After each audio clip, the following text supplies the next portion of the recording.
I'm joined on the line by Paul McNally from the Wits Radio Academy, who's going to speak to us about this week's episode of The Science Inside that looked at the horrific anti-gay laws in Uganda.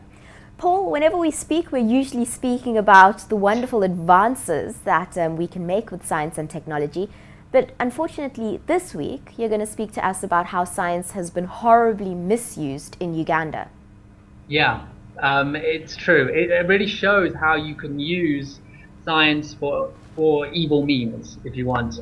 Really, in Uganda, they used scientific studies to sort of twist basically to the end that they wanted, which was with harsh legislation against homosexuality.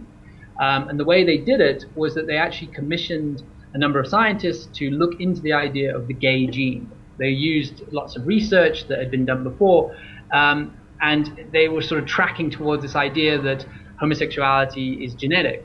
And then when the results came out, well, the results they found were that it's not entirely genetic. It comes in at about 35-40% genetic. And obviously that's a statistic that can change in the future. It's not sort of set in stone at the moment. But horribly, they use that stat to say, okay, well, if it's not entirely genetic, if there is no such thing as a gay gene, then therefore it's a choice. And if you're making a choice around something like this, then therefore we feel that we should be able to legislate against that and therefore punish you for making that choice. It was is truly the most horrible use of science, I guess. The terrifying thing is that this bogus science is being used to determine real law in Uganda that sees people killed and tortured. And in fact, in South Africa, we saw very bogus science being used to justify a lot of the apartheid laws. So talk to us a little bit about what some of the experts you spoke to said.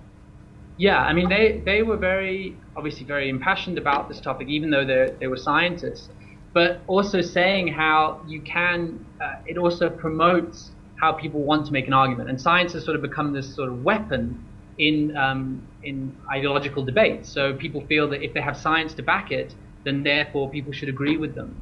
And we went into a little bit about the idea of homosexuality being un-African, which I found really interesting. And that's and actually one of our experts brought up, it's really homophobia that is an import into Africa. It's actually a very Western idea, this idea of being anti-homosexuality.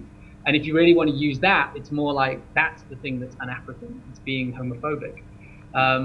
It's amazing how people can use science to really promote anything that they want. That's the Wits Radio Academy's Paul McNally speaking to us about this week's episode of The Science Inside, which you can listen to below this video.